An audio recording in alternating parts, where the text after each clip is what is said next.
Hello and welcome to Do You Realise That You Have the Most Beautiful Taste? A podcast where I, Nick Sandry, founder of Molly Rose Brewing, host flavour makers, shakers and tasters to dig into where they get their inspiration from. Live on this podcast, we'll grab some of their best ideas and collaborate on a drink, beer or otherwise. And the most delicious part is that you can taste the outcomes when we release the collaborations out into the wild. On this month's episode, we chatted with Mischa Tropp, whose new restaurant, Toddy Shop, is one of the coolest in Melbourne, and I think he cooks some of the most delicious food I've had in my entire life. Really interesting chat about his culinary experience and what he likes to eat and drink. Join us now to hear us come up with a drink together that represents Toddy Shop and Molly Rose. Hi Mischa. Hi, how you doing? Great, thanks mate. Pretty excited to have you on the podcast today.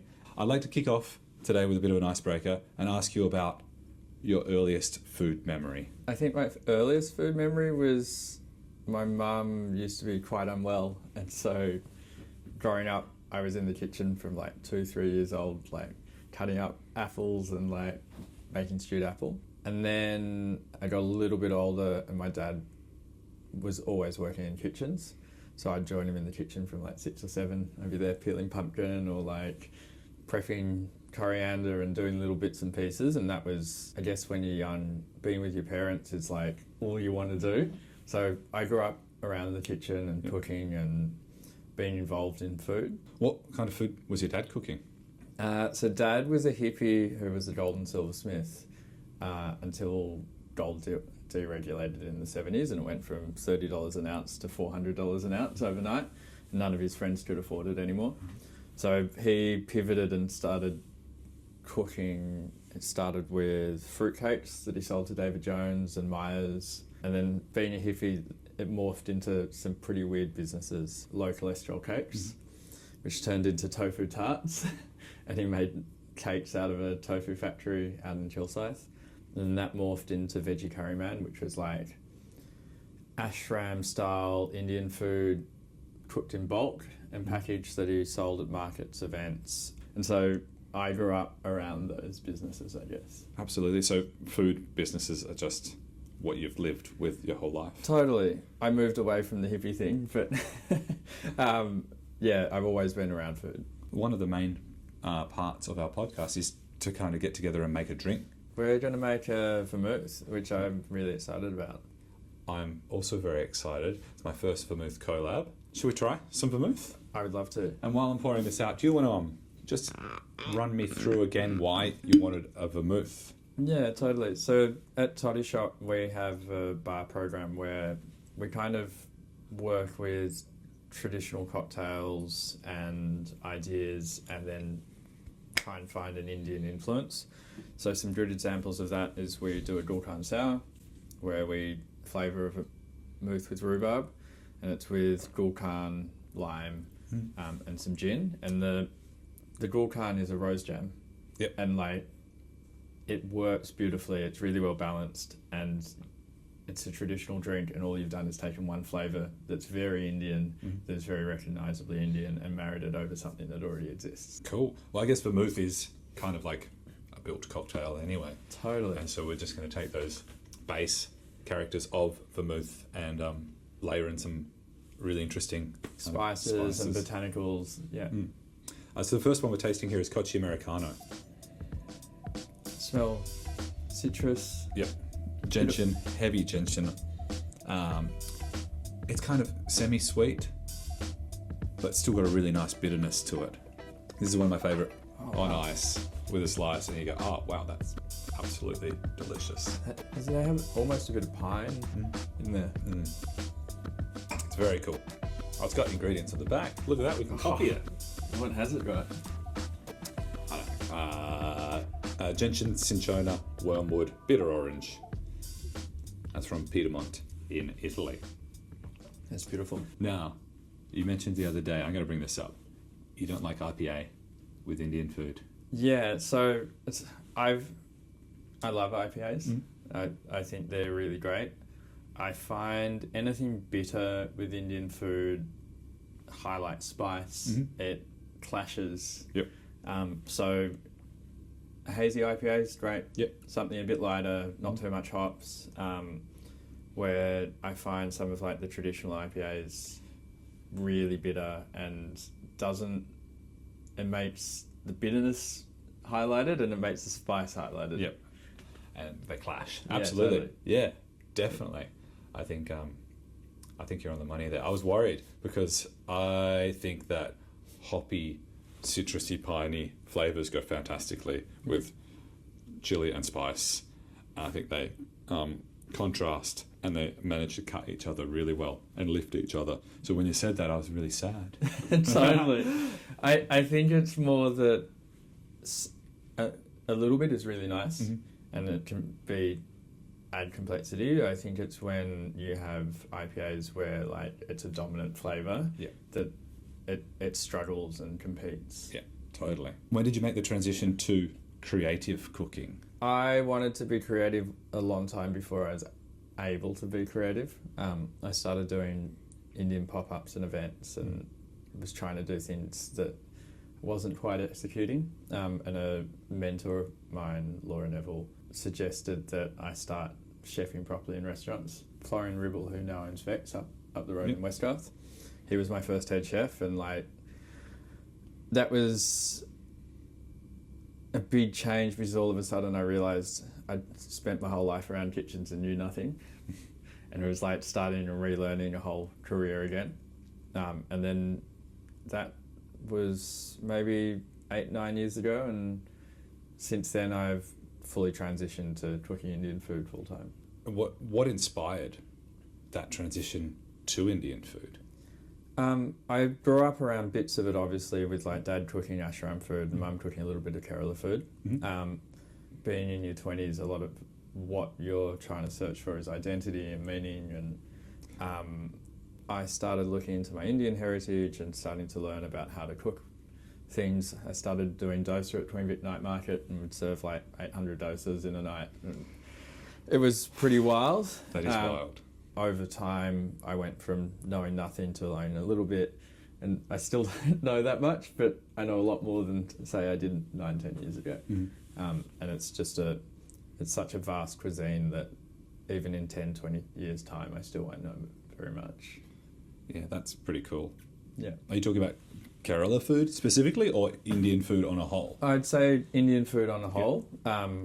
But even Kerala food is so incredibly vast. There's the Moplas up north, there's Syrian Christian food, there's Hindu food, and then within that there's region-specific versions of that within each of those cultures, and then on top of that, families then have their own recipes as well. Yep. So it doesn't matter how much it's documented, there are variations all throughout the state. So it's something that you can always be constantly learning about.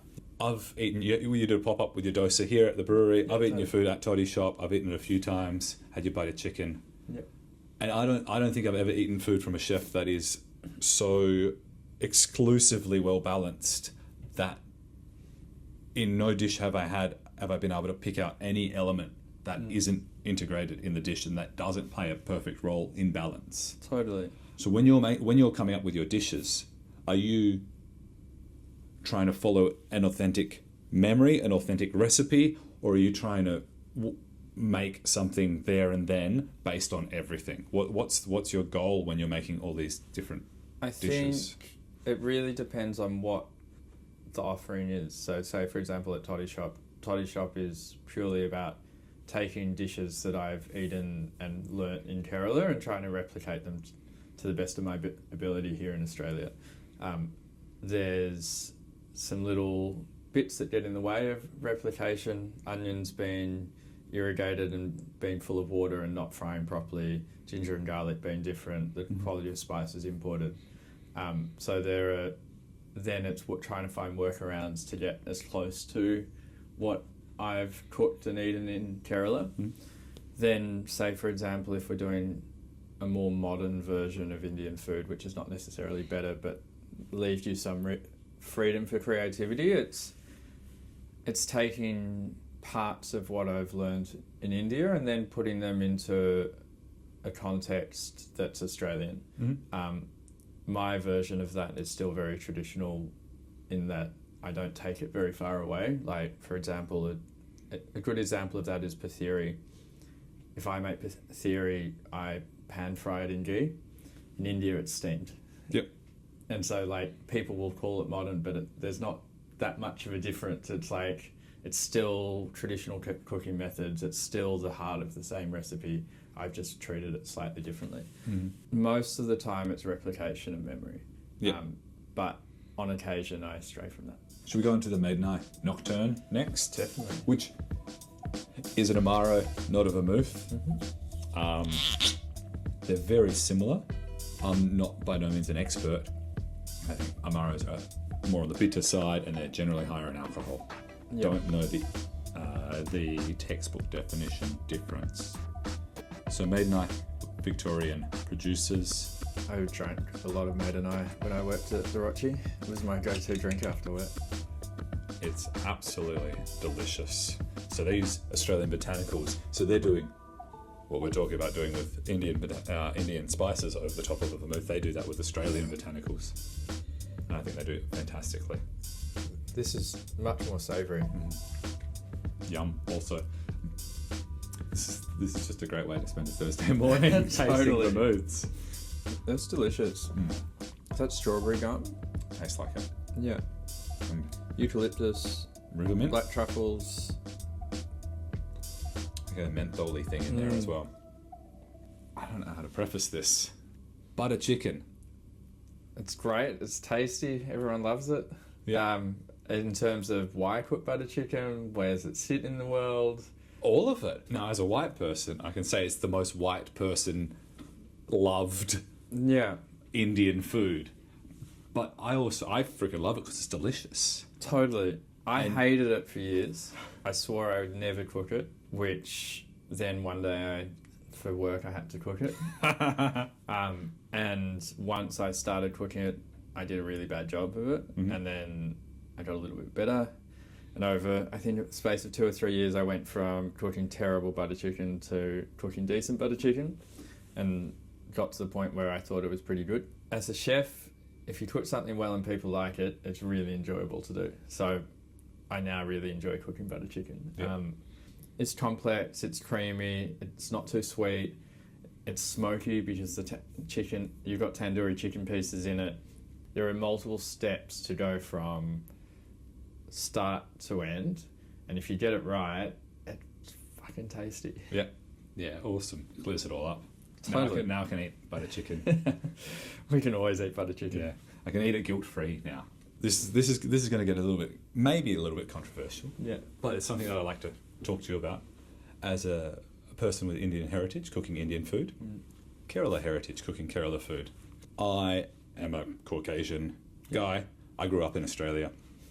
My family's from Darwin. I don't want to steal other people's identities, and I don't want to appropriate their cultures. However, I've grown up eating a diverse range of foods, and my parents have too, and that's what they've cooked for me at home. I grew up in the most white town in South Australia, but my parents grew up in Darwin. Totally. And so they cooked with soy sauce, they cooked with spices. Whenever we went to the city, we would just go to Asian grocers and go out to Asian dinners and this and that. Yeah. So I've grown up eating all of that. And so I don't quite know where I sit in terms of cultural appropriation, because I'm trying, like with Molly Rose, we're doing modern Australian inspired by Southeast Asian foods. I have an opinion on it, and I think my thing is food's there to be cooked and eaten and appreciated, and it's part of sharing culture. If you're not claiming to be a representative of a cuisine, you can cook whatever the bloody hell you want to. I think from my personal opinion, it's if you claim to have ownership or you're representing something, that's a line that you need to tread carefully around. But as far as I'm concerned, cultures have always cooked other people's food. You go to India and there's bastardization of Italian food. The whole country is an amalgamation of different cultures, either bringing their cuisine or sharing ingredients. Like India, half of India's ingredients are from South America, which came through the Portuguese. You've got Anglo influence on the food. You go to Bengal and there's all of the milk desserts. You've got the chops and different dishes that are very Anglo. You've got Anglo-Indian communities. The Portuguese have influence. Like, you can find a culture in the world and you can find cross-pollination. Sure. And I think that's a really beautiful thing around food.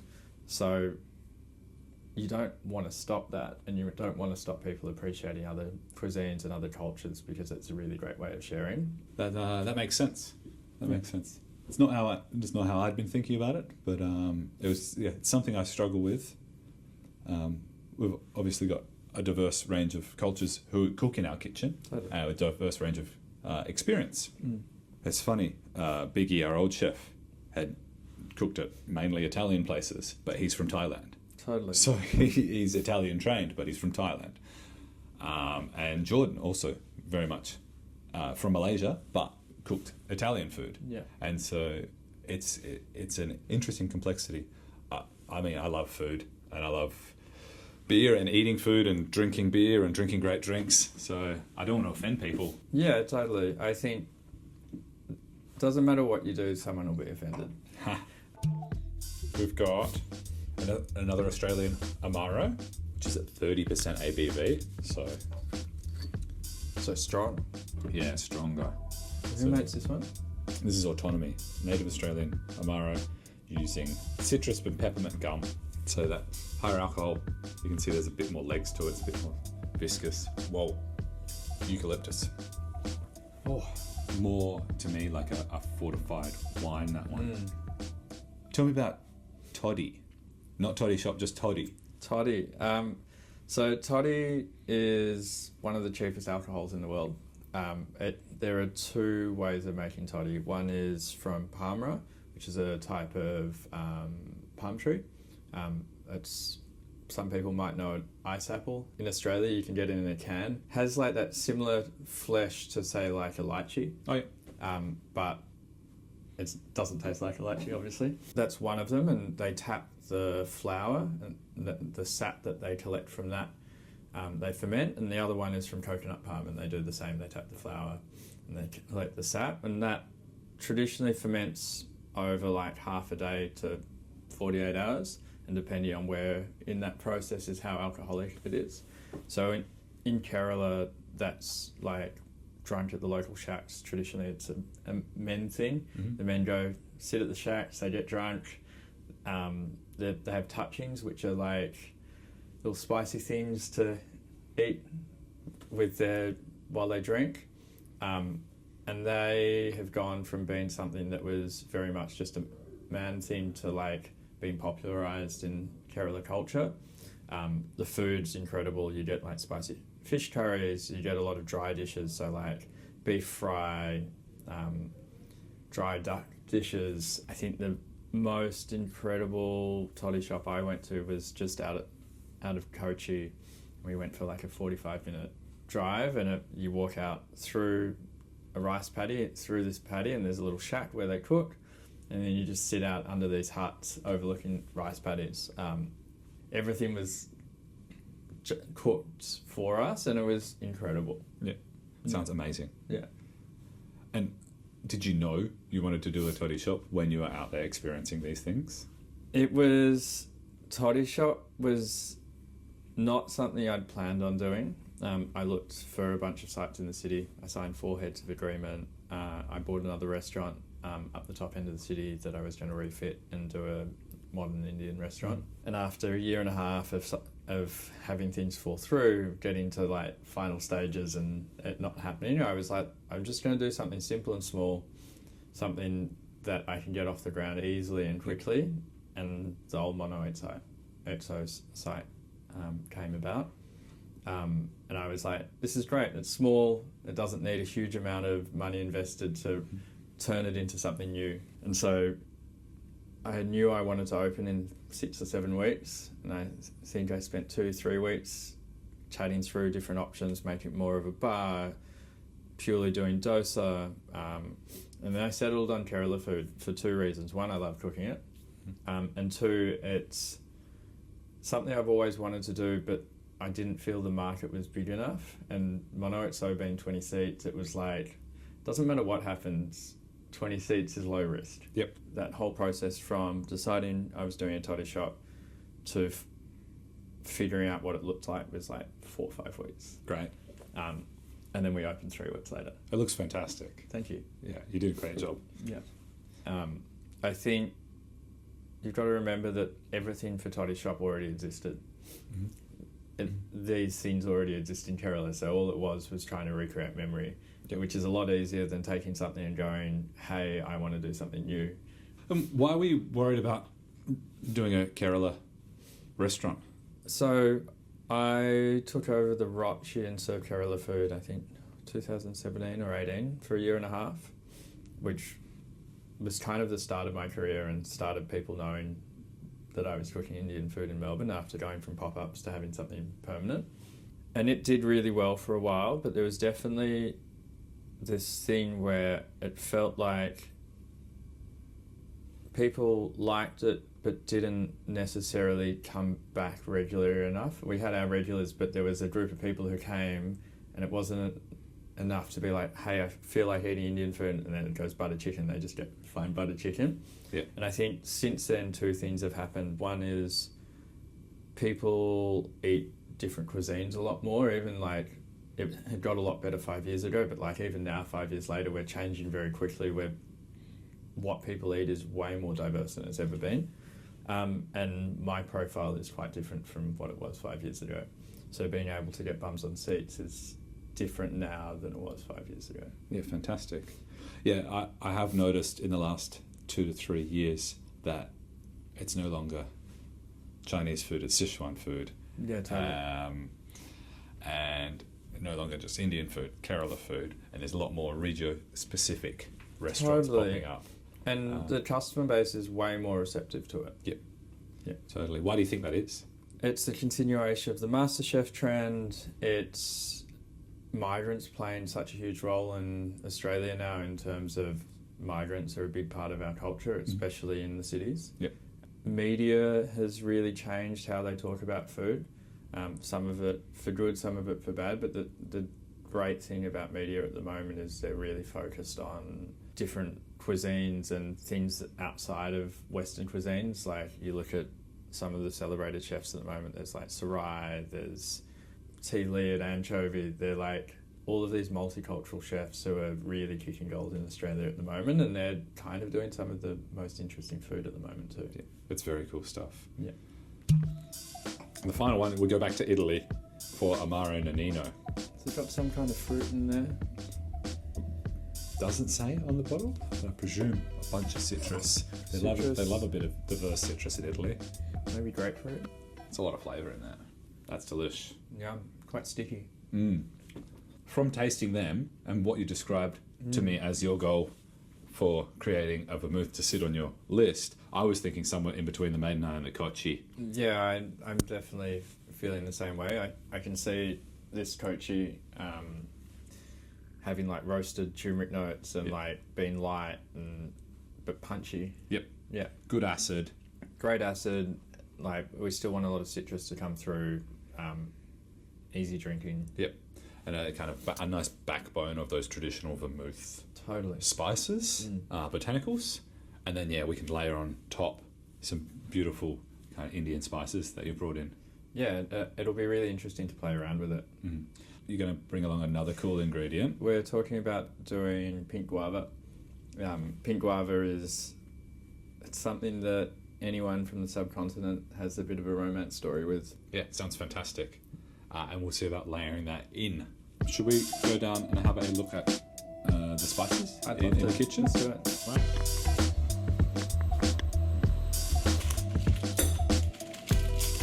This is Indian coriander, which I was talking about. Nice, I love it. Taste. So, compared to like Western coriander, it's way more complex, floral, almost a bit orange.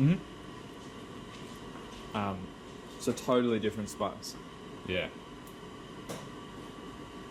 It's good, hey? it's tasty. But long pepper. Long pepper. I have dabbled with long pepper. I went through a pepper phase where I bought every single type of pepper I could find. Yeah. I had like 10 different types of black pepper in my cupboard. It's So much fruitier than black pepper. Cardamom? Love cardamom. Cardamom's amazing. It grows all over the mountains of Kerala. Ginger? Yep. There's some dried ginger. So these are large chunks of dried ginger. It looks like the ginger that I've left in the bottom of my crisper for too long. It totally does. Yeah. It smells better, though. Yeah, that's yum. That smells delish. Different to dried powder ginger, different to fresh ginger. So like it has the same flavour as dry powdered ginger, but because you haven't broken it up, it doesn't oxidise in the same way. So you get a much better flavour out of that. Yep. I find that with like things like powdered ginger, they might have been sitting there for however many years, and there's always a little bit of like dust, dirt flavour to like powders when they've sat a long time. Totally. And then this is the interesting one. Turmeric dry can be quite, when you roast it, can be quite sweet. And I'm thinking that this could be like a really beautiful note to the vermouth. Yeah, that is in between fresh and dry turmeric. I find dry turmeric very dusty and dirty and Totally. kind of uninspiring. Yeah. I think if we roast that, it'll bring out all of the sweetness as well. And that with citrus would be really beautiful. Yeah. Yeah, we do a turmeric martini here with turmeric, Yum. fresh turmeric. Yeah. Very delicious, and that reminds me of that. That's very cool. I didn't know you could buy it like that. They're kind of the flavours I was thinking of. Great. With like citrus and then kind of like your traditional aromats. And pink guava, if And pink guava. if we can somehow figure out how to process it. Totally. Yeah. Awesome. Yeah. Sounds great. So we're going over these spices at the chef's table. Yep. And when we were chatting the other day, I asked you if you wouldn't mind cooking a guest dish for our chef's table that happens once a month. Do you want to tell us a little bit about the dish that you're going to... Yeah.